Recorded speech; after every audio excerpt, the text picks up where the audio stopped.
Dilemmas, where you will find clear, concise legal advice. The topic for today is whether legal aid is available for a domestic violence injunction. Savina, can you answer that question, please? Yeah, absolutely. Well, I think first of all, it depends upon whether you're the applicant or the respondent, and we'll deal with each of those separately, Brenda. Unfortunately, we've had lots of cuts in legal aid and public funding where people will not always be able to benefit from public funding now. So it will depend upon whether you meet a eligibility criteria. Have you reported the domestic violence that you have suffered? It's not really financially means tested, but it will depend upon the firm and whether they've got a legal aid contract in order to be able to provide that kind of service to you.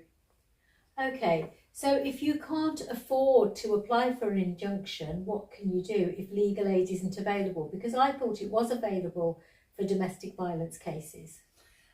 Well, I think the thing is, it's on a case-by-case basis, Brenda, because it all depends upon the circumstances, both your financial and your actual practical circumstances, and what documentation you have, how many reports to the police there have been, whether you've been accessing support agencies, whether you've been in touch with your GP.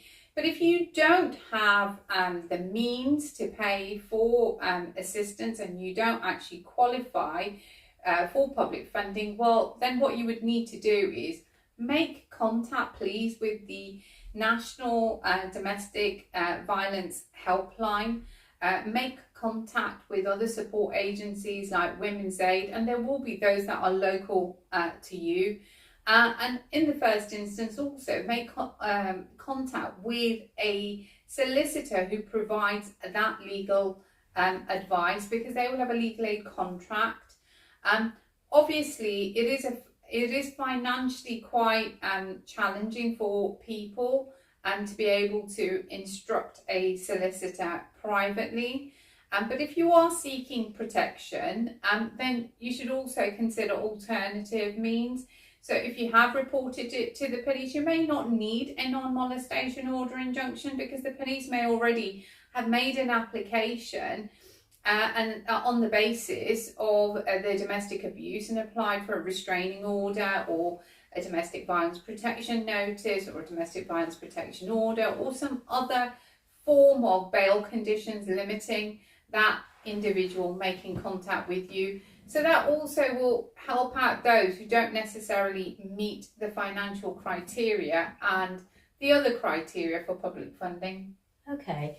The other question I have is, if you're responding to an application, so if you've been served with an application for a domestic violence injunction, whether it's a non-molestation or occupation order, will you get legal aid?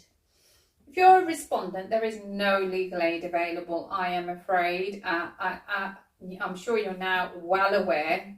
This is why we've set up this channel. Unfortunately, legal aid is cut right to the bare bones, and certainly as a respondent, you would not be able to get any public funding at all.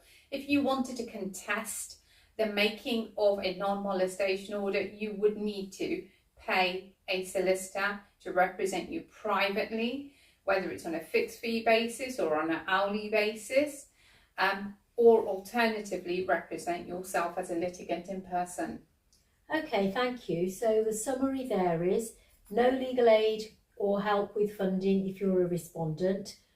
There is funding available if you're an applicant, but it is subject to some other criteria and some means testing. If you found this content helpful, please like, subscribe and share this video. Please add any comments and ensure you have your notifications on.